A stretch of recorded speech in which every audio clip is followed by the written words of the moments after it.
Hey everyone, welcome back to another Josh Wonders Why. If you're new to this, it is a weekly conversation I have typically with Pastor Kelly here, on Monday nights at 7 p.m. Eastern, just to talk about whatever's on my mind, whatever I'm wondering about. It could be news, it could be current events, same thing. Could be food, entertainment, whatever we want to talk about. And just as a reminder, we are streaming this both to YouTube, our YouTube channel, as well as our Facebook group. So if you're watching through both YouTube or Facebook, welcome. Feel free to put any comments on either of those social medias. Medium. We'll be able to watch the chat here with whatever one you're watching us through. So we got technology everywhere. We do. It's just amazing. So I was thinking about this. About Josh Wonders Why, trying to come up with a nice little slogan. And I got a slogan, but I figured that then I remembered that it was already taken by a different company. People that are old enough to remember, there used to be an electronics store called Circuit City. Remember that? Yeah. Or no, sorry, Radio Shack. Radio Shack, yeah. Maybe it was Circuit City now that I think about it. Anyways, their slogan was, "You've got questions, we've got answers." I feel like that should be Josh Wonders Why. You've got questions, we got answers. They may not be the right answers, you may not agree with those answers, but we'll still try our best to answer the questions, right? Yeah. We need an easy button too. We need an easy button. We need to work on that. So tonight we will be chatting about the fun topic of Judas, whether he was a sinner or a saint. So did he have free will or not? So one thing I struggle with, if you back up, so the Christian church was all based off of Jesus dying on the cross, crucifying, and being resurrected. Mm-hmm. Who set it all in motion? Judas. So should Judas be the foundation and the rock of the Christian church and not Peter? It's like, move over, Peter. I was the one that got this started, not you, right? Is that a serious question, or are you just joking? Yes. But in all honesty, this is one I've struggled with, is that, it said throughout the Bible, if we look at the Old Testament prophecies, and then even Jesus said it, one's going to betray me, right? And he knew it was going to be Judas. It seemed like he knew it was going to be Judas from the beginning. So I guess my question I struggle with is, if we're supposed to have free will, how did Jesus know it was going to be Judas? And could he have changed his mind in the last minute? And then would we not be talking about Christianity? We'd be talking about some other religion. Oh, I think Jesus would have been betrayed. It didn't have to be Judas. Okay. Someone would have betrayed him. Okay.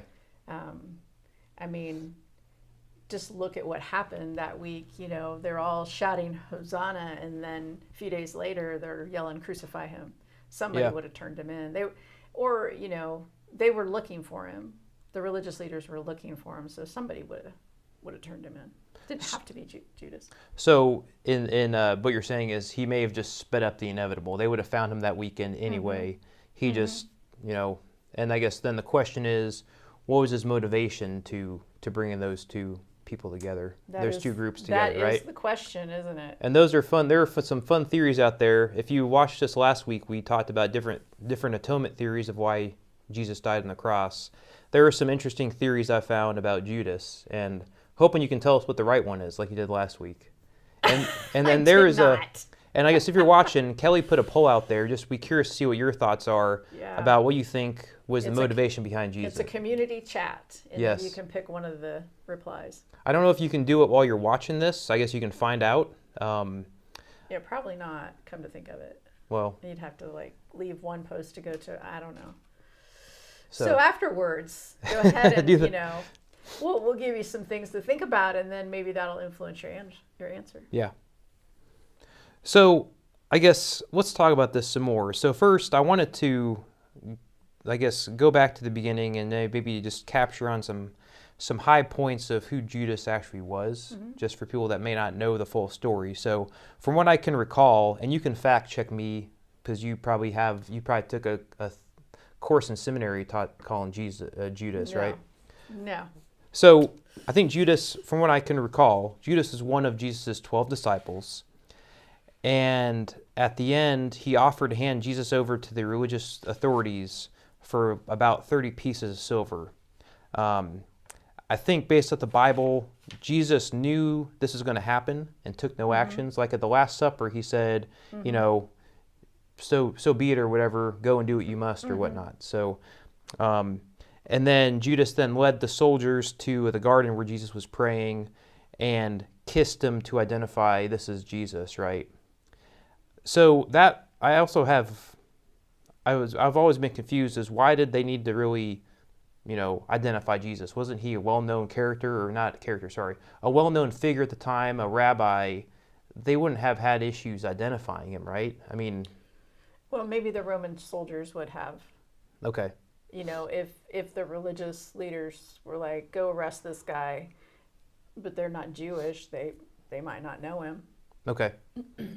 The one I just thought, so it's from, we talked about this a couple weeks ago, the movie The Passion of the Christ, which I know you haven't seen, but one thing that was suggested at the beginning was in the garden, it was probably dark at night, so it's hard to see who was who. So they may have relied on Judas to go into there, and identify who it is, because you can identify him easier than we can.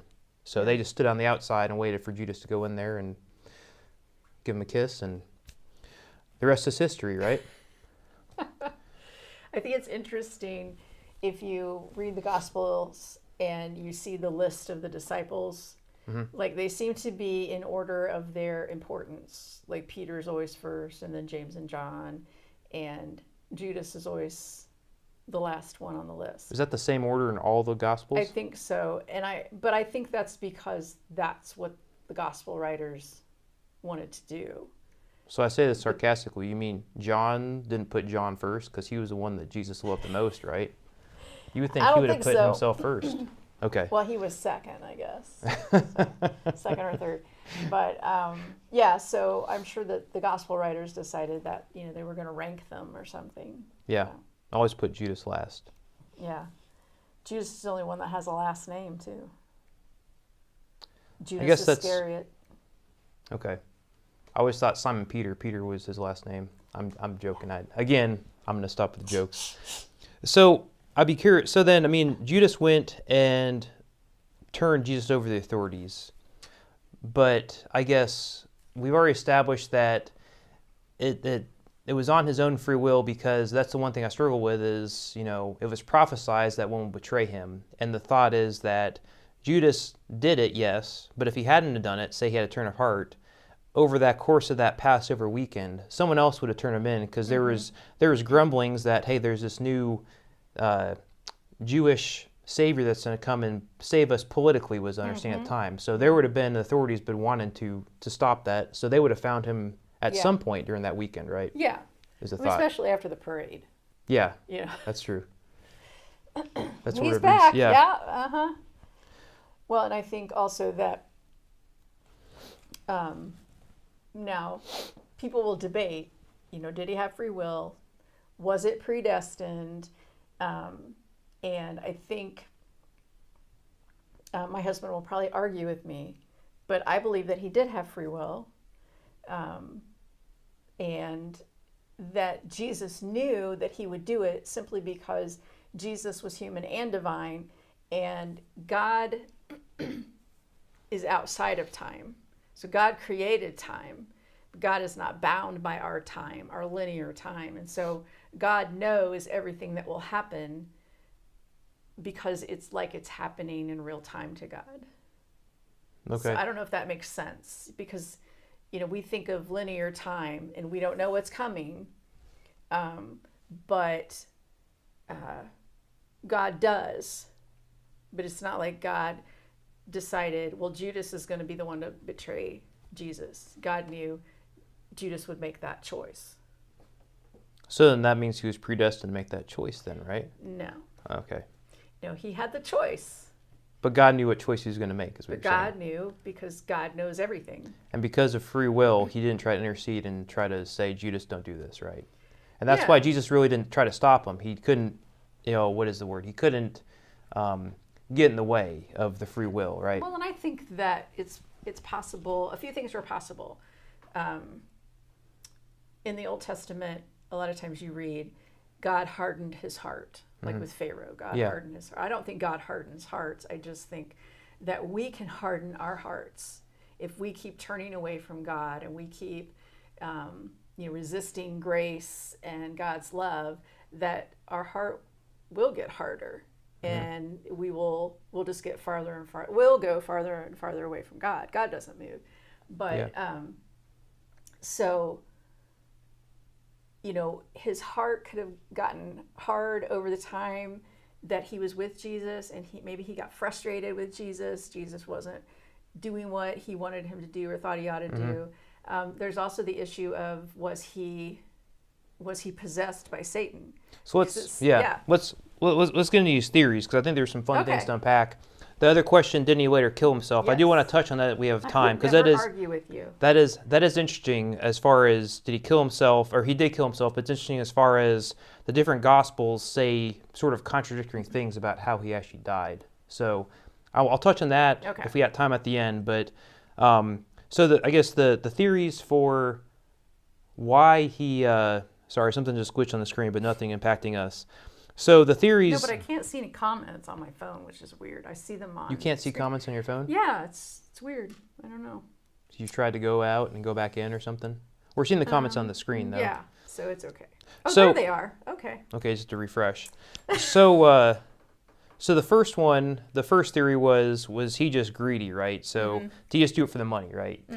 But the debate there is he did it for 30 pieces of silver, which I guess at the time apparently isn't that much money to turn over, someone. You think if he was really greedy, he would have tried to inflate the value, right? But he did go to them and say, how much will you give me if I... But he didn't try to debate or he didn't bargain. Bargain, yeah. So the reason that maybe stupidity is linked into there is he loved money and he said, I'll do it. But then I guess maybe his thought was, he never thought that Jesus would end up dying or they would kill Jesus. The theory is that maybe he saw Jesus do all these miracles, and he said, well, they're going to they'll arrest Jesus, but Jesus will escape because he's got ultimate power, right? Theory. Yeah, Yeah, we don't really know what he thought. I know. Another thing could be that he just didn't care. Because whatever money he took, he that's didn't really, okay. He didn't really care about Jesus. Yeah. One thing that's interesting, if you look at... let's see, Matthew 26, when they're at the Last Supper, and he says, one of you will betray me. And they all ask, is it I, Lord? Except for Judas, who says, Rabbi, is it I? And so he didn't call him Lord. He called him teacher. It was like, yeah, you're just a teacher like everybody. You're just another rabbi. Okay, yes. But I don't really believe that you're God or you're the Messiah. Yeah. So maybe he didn't care at that point. He was like, let's just get this over with so I can go home. I'm tired of this. Obviously this guy is not going to defeat Rome the way I think this ought to go, and so let's just be done with it. And we are getting the comments. If you don't see any, what did you do? You just backed out and went back in again? I just backed out and went back in. Okay. So if you're not getting comments, try to go out and go back in again. Maybe that works, just restarting it. Yes, we're getting your comments. So with that same point, maybe he's getting tired. That sort of feeds into the political nature where he was getting tired of waiting. He, with many other Jews, thought Jesus was coming there to overthrow the political powers. So maybe he said, hey, if Jesus is not going to declare himself the leader, I'm just going to turn him over to the authorities and force his hand to then, overturn them and become a leader, right? Yeah. So try and just let's just get this started. Yeah, let's get this party started, right? Or like you said, the flip side was he was angry that Jesus, he sort of felt betrayed by Jesus and that he's not this political leader that we expected, and he was just like, I'm mad now. I'm over this love your neighbor and your enemy stuff. Let's make some money and get out of here, right? Yeah. So that's possibly. The one you mentioned about possessed by the devil, though, I'm curious because there's been other discussions or there's been other stories of other people possessed by the devil. Is that just similar to God hardened his heart? It wasn't really God or the devil that went in there. It's just a reason for why they behaved that way. They gave over to sin or something, and that was another way of saying you're possessed by the devil or you had demons in you. Well, where was it? Luke 22:3. Then Satan entered Judas. But is that Luke trying to explain why Judas sinned? Right, he gave into temptation of Satan, right? Yeah, maybe. That was just trying that's a possibility.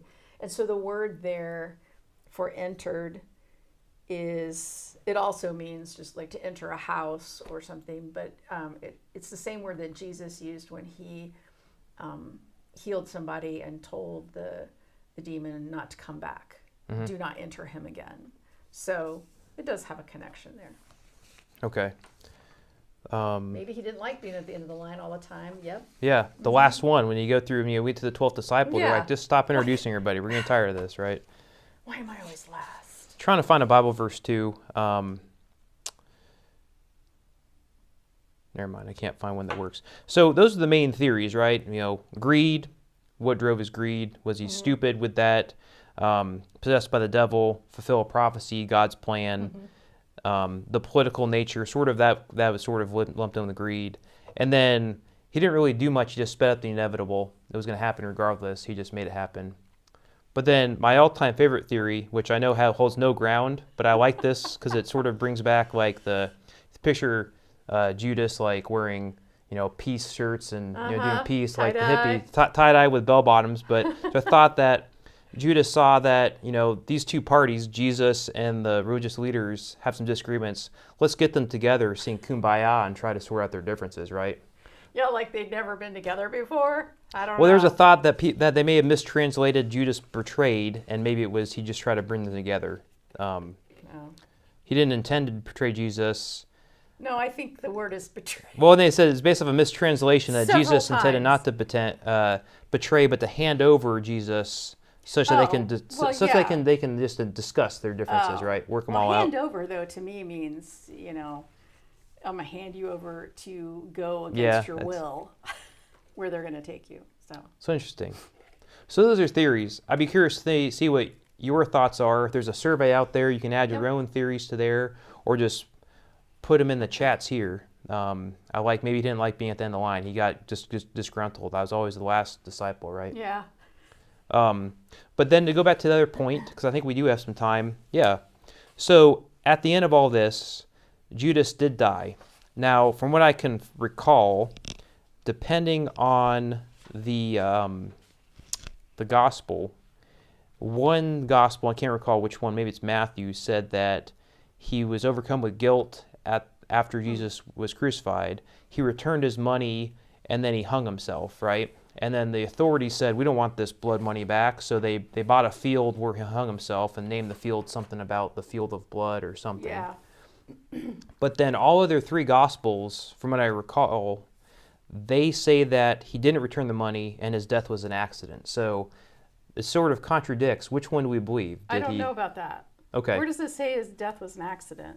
Let me try to find my sources. There's a passage in Acts that explains.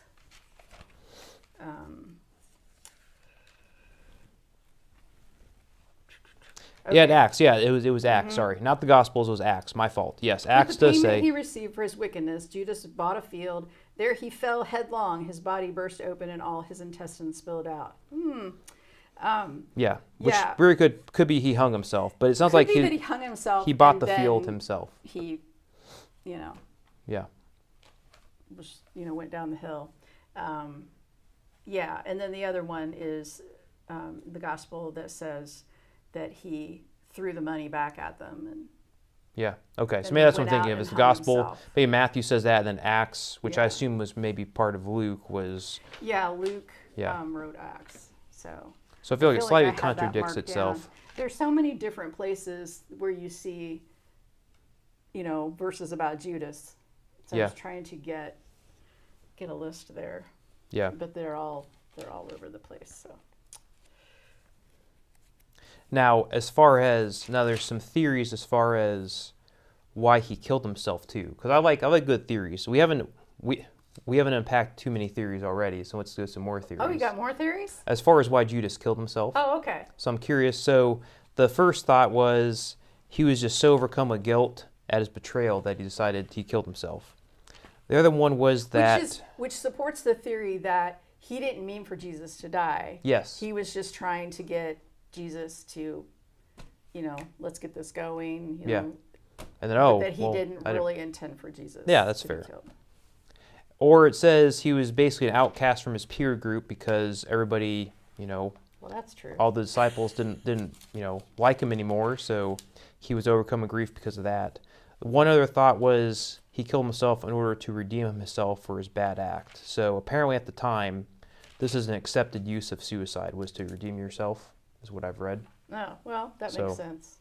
Yeah. The last one was that he killed himself in order to focus the blame on those who he had paid to betray Jesus. So he wanted to kill himself and put the focus back on those authorities. I feel that that's a little weak, but anyways, yeah.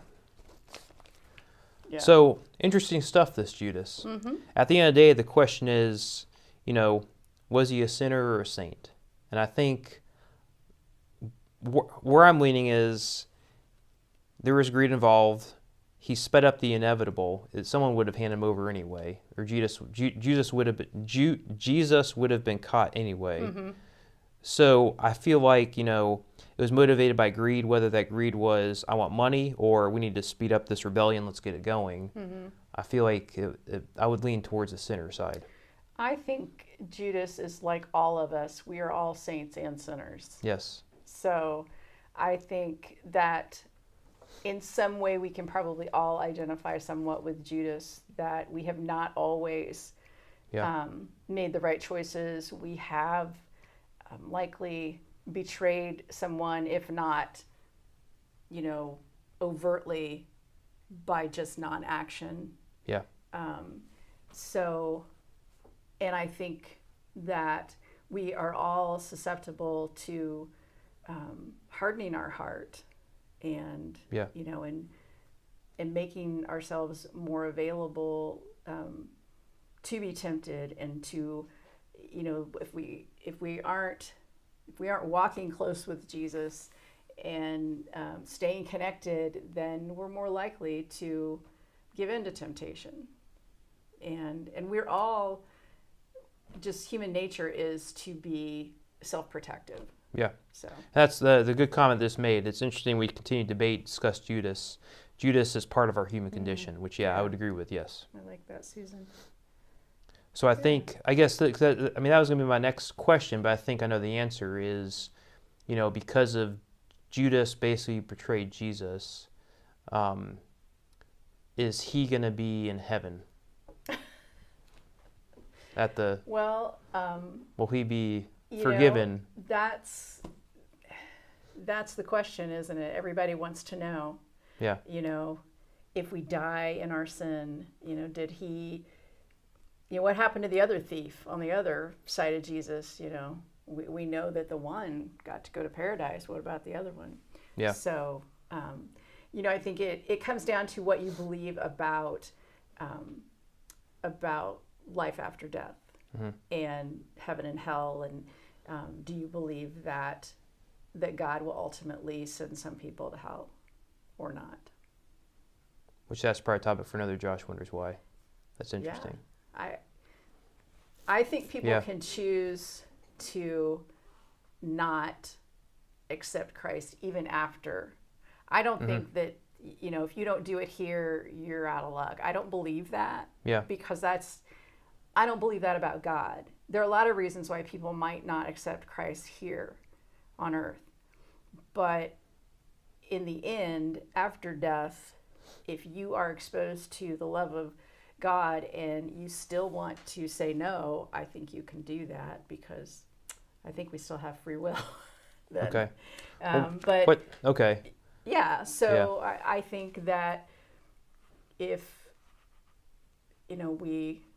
we don't accept Christ here for some reason, and a lot of people have good reasons. Yeah. Then when we're exposed to that love of God, I think it's going to be irresistible. So that's what I believe. Interesting. Judas, just a pawn in the game of life. Yep. Aren't we all?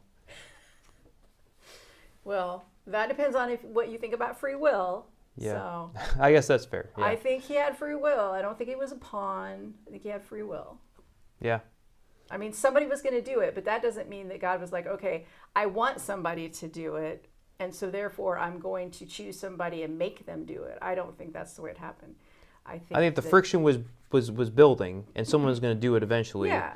The flip side is I've been thinking about this. What if no one betrayed Jesus? Then we all live in perfect harmony, and Jesus would be, I guess the question is then if no one betrayed Jesus and he never died and was crucified, would there still be a Christian church? Say that again. If no one ever betrayed Jesus, if no one ever decided let's crucify him, and he never had a chance to die and be resurrected, would we still have a Christian church?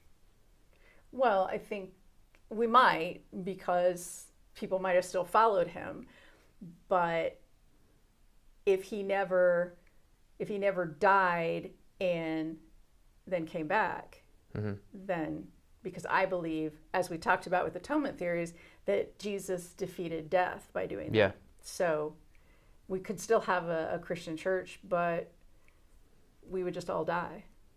Yeah. So, and I like so much for the prophecy. And the prophecy is given by God, and so God sees everything that's going to happen. Yeah. God knows it all at once. So God already knew all this was going to happen, and gave the prophecy. And then it unfolded that way. I like Danielle said he had free will. He just was the one who did it first. Yeah. That's good. That's a good way of putting it. Fun fact too, in Dante's Inferno, if you've ever read that, in the deepest part of hell, that's where Judas is in Dante's Inferno. I believe that. And he is next to. So the other two that are there are the two leaders that betrayed Julius Caesar. So what is it? Brutus and who's the other one? I don't know. Starts with a C. But anyways, they're in the deepest dark points of hell, and basically they're getting chewed. There's a 3-headed Satan, and they get chewed nonstop. Yeah, and it's amazing to me how much our present day understanding of hell is based on that book. Yeah, that's a good topic for another Josh Wonders Why too. Yeah, that is interesting. How much of that? Yes. Well, and then like the post I reposted about apocalyptic theology. We could talk about that too. Yeah. I don't know. Let us know. What should we talk about next? Yeah. So if you've enjoyed this conversation, if there are other topics you want to talk about, biblically based, anything you read, even if it's political events or not current events, anything that's happening now, world events, just put a post. You can send us a private message. You can just comment on this live stream here. We'd love to talk about other stuff, and it's just fun to. Yeah. It's been a fun couple of weeks to theorize about why did Jesus die on the cross, and why was Judas the one that was the one that set all that stuff in motion. Yeah, good questions, Josh. Yeah, so thanks for joining us. So this week we will not do Digging Deep on Thursday. We'll actually do it on Wednesday. And that's because there is a Monday-Thursday service that you need to do. An in-person Monday-Thursday service that I will be doing at the same time we usually do Digging Deep. So this week we'll do it on Wednesday. Okay. It'll be the Holy Week episode. So it'll be on Wednesday at 7 p.m. Eastern Time. And then this Sunday, which is Easter, we will post a pre-recorded video that Kelly and I put together for Easter that you can watch just to celebrate with us for Easter Sunday. And we'll be back again on Monday for another Josh Wonders Why. And again, if there's any topics you want to hear us talk about or have Kelly answer and me ponder more theories, then just put them in the chat. We'll get to them. And here's an interesting thing. Greg won't be able to be with us because he's out of town this week, but I might pull out my ukulele for Wednesday. Really? Yeah. So I'll have to figure out how to get you mic'd up. That's going to be a challenge for me. Yeah, so tune in if Kelly plays your ukulele. So thanks again, everyone. Hope you have a good rest of your day, evening, wherever you are, and we'll talk to you later. Bye.